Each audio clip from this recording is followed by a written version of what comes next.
வணக்கம் நண்பர்களே, mastering Microsoft Excel video சீரீஸ்க்கு உங்களை வரவேற்கிறேன். இது வீடியோ நம்பர் 28.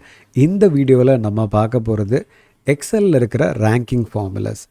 ஃபஸ்ட்டு நம்ம புரிஞ்சிக்க வேண்டிய விஷயம், ரேங்கிங் அப்படின்றது கார்ப்பரேட்டில் எங்கே யூஸ் ஆகும் அப்படின்னு பார்த்தீங்கன்னா, பர்ஃபார்மன்ஸ் அப்ரைசல்ஸ் இல்லை ratings, weightage of a value, இந்த மாதிரி எக்ஸாம்பிள்ஸ் வரும்போது நீங்கள் ரேங்கிங் கொடுக்கணும்னு நினச்சிங்கன்னா அப்போ இந்த ஃபார்முலாஸ் வச்சு ரேங்க் பண்ணலாம்.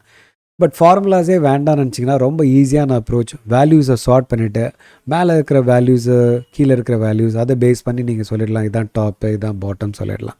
பட் ரேங்கிங் கொடுக்கணும்னு நினச்சிங்கன்னா எக்ஸலில் என்ன ஃபார்முலாஸ் இருக்குதுன்னு பார்க்கலாம் வாங்க.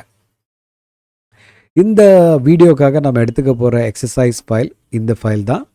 இப்போ நம்ம பார்க்க போகிறது எக்ஸல் கொடுத்துருக்கிற 3 காமனான ஃபார்முலா ரேங்கிங்க்கு என்னென்னு பார்த்தீங்கன்னா, ரேங்க்குன்ற ஃபார்முலா, rank.eq, rank.avg, இந்த 3 ஃபார்முலா தான் ரொம்ப காமனாக யூஸ் பண்ணுற ஃபார்முலா. பட் இந்த 3 ஃபார்முலாலையுமே ஒரு ப்ராப்ளம் இருக்குது. அந்த ப்ராப்ளத்தை வெளியில் எடுத்துகிட்டு வரணுன்றதுக்காக தான் நான் டேட்டாவில் ஒரு சின்ன சேஞ்ச் பண்ணியிருக்கேன். ஒரே வேல்யூவை 2 பேருக்கு கொடுத்துருக்கேன். இப்போ இந்த எக்ஸாம்பிளில் நம்ம என்ன பண்ணுறோன்னா, இந்த சேல்ஸ் பர்சனோட சேல்ஸ் பர்ஃபார்மன்ஸை பேஸ் பண்ணி அவங்களுக்கு ரேங்கிங் கொடுக்க போகிறோம். ஸோ ஹையஸ்ட்டாக பெர்ஃபார்ம் பண்ணவருக்கு ரேங்க் 1 கொடுக்க போகிறோம், லோவஸ்ட்டாக பெர்ஃபார்ம் பண்ணவருக்கு லீஸ்ட் ரேங்க்கை கொடுக்க போகிறோம். ஸோ நம்ம ஃபார்முலா எழுத ஆரம்பிக்கலாம். So equal to rank open bracket, முதல் இன்புட் கவனிச்சிங்கன்னா நம்பர்ன்றது என்ன கேட்குதுன்னா, எந்த வேல்யூக்கு உனக்கு ரேங்க் வேணும், இந்த வேல்யூக்கு தான் நமக்கு ரேங்க் வேணும், கமா ரெஃபரன்ஸுன்றது எதை குறிக்குதுன்னா, எந்த செட் ஆஃப் வேல்யூஸை கம்பேர் பண்ணி உனக்கு ரேங்க் பண்ணணும், இந்த செட் ஆஃப் வேல்யூஸை கம்பேர் பண்ணி தான் ரேங்க் பண்ணணும். அதை அப்சல்யூட் ரெஃபரன்ஸாக மாற்றிக்கிறோம், காரணம் நம்ம ஃபார்முலாவை ட்ராக் பண்ண போகிறோம். கமா டிசெண்டிங் அசெண்டிங் அப்படின்னு 2 சாய்ஸ் வருது. டிசெண்டிங்னா என்ன அர்த்தம்னா, ஹையஸ்ட் வேல்யூக்கு ரேங்க் 1 கொடுக்கணுமா, அசெண்டிங்னா லோவஸ்ட் வேல்யூக்கு ரேங்க் 1 கொடுக்கும். ஸோ நமக்கு தேவை ஹையஸ்ட் வேல்யூக்கு தான் ரேங்க் 1 கொடுக்கணும், அப்படின்னா டிசெண்டிங் தான் சூஸ் பண்ணணும். ஸோ 0 சூஸ் பண்ணுறோம், என்டர் அடிக்கிறோம். இப்போ இந்த ஃபார்முலாவை ட்ராக் பண்ணுறோம். இப்போ கவனிச்சிங்கன்னா ஹையஸ்ட் வேல்யூ 1,50,000 சாரா, அவங்களுக்கு தான் ரேங்க் 1 கொடுத்துருக்கு. அடுத்தது ஜானு, அவருக்கு ரேங்க் 2. அடுத்தது லீசா, அவங்களுக்கு ரேங்க் 3. பட் மைக்கும் டேவிடும் ஒரே பர்ஃபார்மன்ஸ் கொடுத்துருக்கிறதால ரேங்க் 4 கொடுத்துருச்சு. ஐடியலி கேட்டுக்கு ரேங்க் 5 கிடச்சிருக்கணும், பட் 6 கிடச்சிருக்கு. அப்படின்னா ரெப்பிட்டேஷன் வந்ததுன்னா ரேங்க் ஃபார்முலா அடுத்த ரேங்க்கை ஸ்கிப் பண்ணிவிட்டு அதுக்கு அடுத்த ரேங்க்குக்கு மூவ் ஆகிடுது அப்படின்றத நம்மளால் புரிஞ்சிக்க முடியுது. சரி, அப்போ rank.eqல இதுக்கு சொல்யூஷன் கிடைக்குமா பார்க்கலாம். ஸோ rank.eq அப்படின்றத சூஸ் பண்ணிவிட்டு அதே இன்புட்ஸ் தான், எந்த வேல்யூவை ரேங்க் பண்ணணும், எதுக்கு அகேன்ஸ்டாக நம்ம ரேங்க் பண்ணணும், கமா டிசெண்டிங் ஆர்டரில் ரேங்க் பண்ணணும். ஹையஸ்ட் வேல்யூக்கு ரேங்க் 1 வேணும். ஸோ என்டர் அடிக்கிறோம், மறுபடியும் ஃபார்முலாவை ட்ராக் பண்ணுறோம். பட் பெரிய வித்தியாசம் எதுவுமே இல்லை, அதே தான். என்ன சொல்ல வருதுன்னா, ரேங்க்கும் சரி rank.eqவும் சரி ரெண்டுமே ஒரே வேலையை தான் பண்ணுது. என்னென்னா ரேங்க்கு லெகசி ஃபார்முலா, rank.eq இப்போ லேட்டஸ்ட்டாக இருக்கிற வெர்ஷன்ஸில் யூஸ் பண்ணுற ஃபார்முலா. சரி, அப்போ இதுக்கு தீர்வு இந்த rank.avg கொடுத்துருமா, புதுசாக இருக்கே, பார்க்கலாமா. ஸோ rank.avg எந்த வேல்யூவை ரேங்க் பண்ணணும், எதுக்கு அகேன்ஸ்டாக ரேங்க் பண்ணணும், ஹையஸ்ட் வேல்யூக்கு ரேங்க் 1 வேணும், அதனால் டிசைண்டிங்கை சூஸ் பண்ணிக்கிறோம், ஃபார்முலாவை ட்ராக் பண்ணுறோம். லாஸ்ட் டைம் 4 வந்த இடத்துல இந்த டைம் 4.5 வந்திருக்கு. பட் ப்ராப்ளம் இன்னும் ரிசால்வ் ஆகலை. 5th ரேங்க் வராமல் 6th ரேங்க் தான் வந்திருக்கு. அப்போ 4.5 எந்த பேசிஸில் வந்தது அப்படின்னு பார்த்தீங்கன்னா, rank.avg, avgன்றது ஆவரேஜை குறிக்குது. இது என்ன பண்ணுதுன்னா 4th ரேங்க்கில் மைக்கை வச்சுக்குது, ஸோ 4. 5th ரேங்க்கில் டேவிட் வச்சுருக்குது, ஸோ 4, 5. 2 தடவை ஒரே வேல்யூ ரிப்பீட் ஆகுது. 4 + 5 டிவைடட் பை 2, ரேங்கோட total plus the number of occurrence of the same value.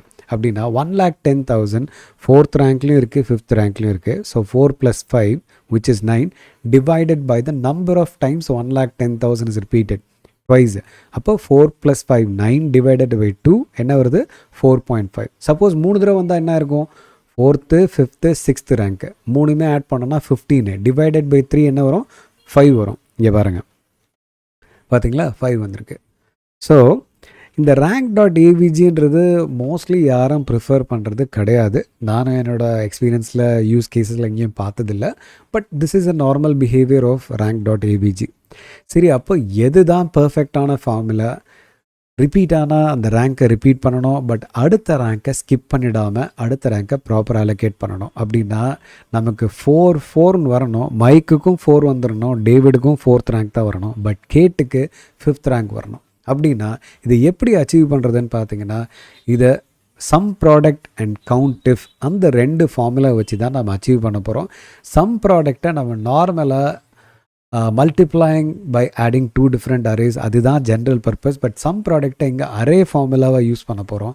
So இந்த அரே ஃபார்முலா கான்செப்டில் யூஸ் பண்ணுறதால நான் எழுத போகிற ஃபார்முலாவை நீங்கள் எழுதி முடித்தோன்னா Ctrl+Shift+Enter அடிச்சிங்கன்னா தான் வேலை செய்யும்.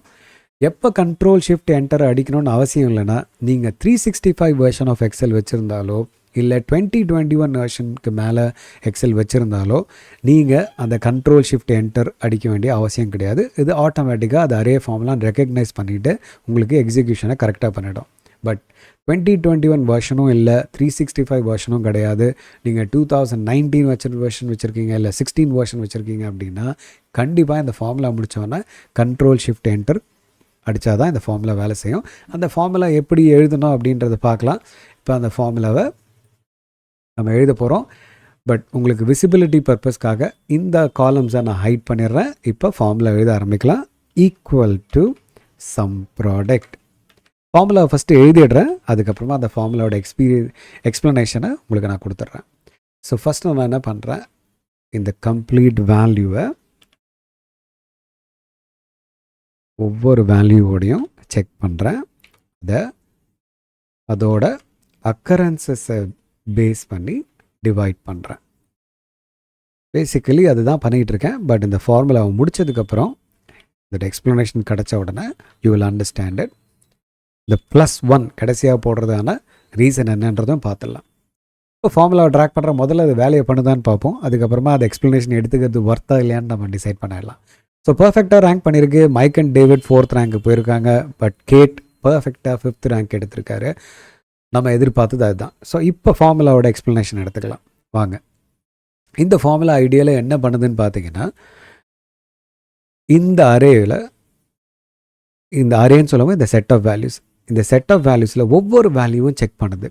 இப்போ முதல் ஃபார்முலாவில் என்ன பண்ணுதுன்னா 1,25,000 எடுத்துக்கிட்டு 1,25,000 1,25,000 ஜாஸ்தியா, 1,25,000 1,50,000 ஜாஸ்தியா, 1,25,000 1,10,000 ஜாஸ்தியா அப்படின்னு ஒன்று செக் பண்ணுது. இது செக் பண்ணும்போது ஜாஸ்தியா இல்லையான்னு செக் பண்ணும்போது ரிசல்ட் என்ன ஆகும்னா, ஜாஸ்தியாக இருந்தால் ட்ரூ, இல்லைன்னா false. So result of the formula என்ன இருக்குன்னு பார்த்தீங்கன்னா ட்ரூ அண்ட் ஃபால்ஸ் தான் இருக்கும். அப்போ இந்த கவுண்ட் இஃப் என்ன சார் பண்ணுது அப்படின்னு கேட்டிங்கன்னா, மறுபடியும் நான் என்ன பண்ணுறேன், இந்த மொத்த ரெஃபரன்ஸில் 1,25,000 எத்தனை தடவை வருது அப்படின்னா 1,50,000 எத்தனை தடவை வருது, 1,10,000 எத்தனை தடவை வருது. ஸோ ஒவ்வொரு வேல்யூவோட அக்கரன்ஸையும் செக் பண்ணுறேன். ஸோ மேலே என்னோடய டிவிஷனில் நியூமரேட்டரில் அதோட ட்ரூ அண்ட் ஃபால்ஸ் இருக்கும், டினாமினேட்டரில் அந்த வேல்யூவோட அக்கரன்சஸ், நம்பர் ஆஃப் அக்கரன்சஸ் இருக்கும். இந்த 2 வேல்யூவை டிவைட் பண்ணி வர ரிசல்ட்டை 1ஓட ஆட் பண்ணுறேன். ஸோ ஒரு வேல்யூ எக்ஸாம்பிள் எடுத்துப்போம். இந்த 5 வந்ததுக்கான சீக்ரெட் என்ன, இது லாஜிக் என்னன்னு புரிஞ்சுக்கலாம். இப்போ இந்த 98,000 எடுத்துக்கிட்டு நம்ம ஃபார்முலா படி என்ன பண்ணியிருக்கோம், ஃபஸ்ட்டு 98,000 1,25,000 ஜாஸ்தி, 1,25,000 98,000 ஜாஸ்தியா. ஏன்னா நம்ம ஃபார்முலா எப்படி செக் பண்ணுறோம், ஃபஸ்ட்டு ரெஃபரன்ஸ் அப்புறம் தான் வேல்யூ, கரெக்டுங்களா? ஸோ 1,25,000 98,000 ஜாஸ்தியா, எஸ். அப்போனா என்ன வரும், ட்ரூ வரும். அடுத்தது 1,50,000 98,000 ஜாஸ்தியா, எஸ், அதுக்கும் ட்ரூ வந்துடும். அப்படின்னா எது வரைக்கும் ட்ரூ வரும், 98,000 வரைக்கும் ட்ரூ வரும். 98,000 98,000 ஜாஸ்தியா, இல்லை, ஃபால்ஸ். அப்போ அதனால தான் இங்கே ஃபால்ஸ் வந்திருக்கு. அப்போ இந்த ட்ரூ அண்ட் ஃபால்ஸ் என்னவா கம்ப்யூட்டர் இன்டர்பிரேட் பண்ணோன்னா 1 and 0 இன்டர்பிரேட் பண்ணிக்கும். ஸோ இப்போ மேலே நியூமரேட்டரில் என்னென்ன இருக்குது, 1 1 1 1 1 0 divided by number of time each value is occurring in the reference. 1,25,000 எத்தனை தடவை வருது, ஒரு தடவை தான் வருது. அதுதான் கவுண்ட் இஃப் கண்டுபிடிக்கிறாரு. சரி, 1,50,000 எத்தனை தடவை வருது, ஒரு தடவை தான் வருது. 1,10,000 எத்தனை தடவை வருது, 2 தடவை வருது. அந்த மாதிரி ஒவ்வொரு வேல்யூவும் நம்மளோட ரெஃபரன்ஸில் எத்தனை தடவை வருதுன்றதை இங்கே ரிப்பீட் பண்ணியிருக்கு. இப்போ ஒவ்வொரு வேல்யூவோட அந்த ட்ரூ லாஜிக்கையும் அதோட அக்கரன்ஸையும் டிவைட் பண்ணுது.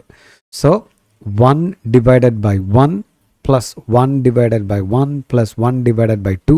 இந்த எக்ஸ்பிரஷன் பார்த்தீங்கனாலே உங்களுக்கு புரியும், அதுதான் இங்கே நடந்திருக்கு. ஸோ இந்த சம் ப்ராடக்ட்டுக்குள்ளே இந்த டிவிஷனெல்லாம் இண்டிவிஜுவல் டிவிஷனெல்லாம் முடிஞ்சதுக்கப்புறமா வர ரிசல்ட்டை இந்த 1ஓட ஆட் பண்ணோம். இந்த 1 இல்லைன்னா நம்ம ஃபார்முலா என்ன இருக்குன்னு பாருங்கள்.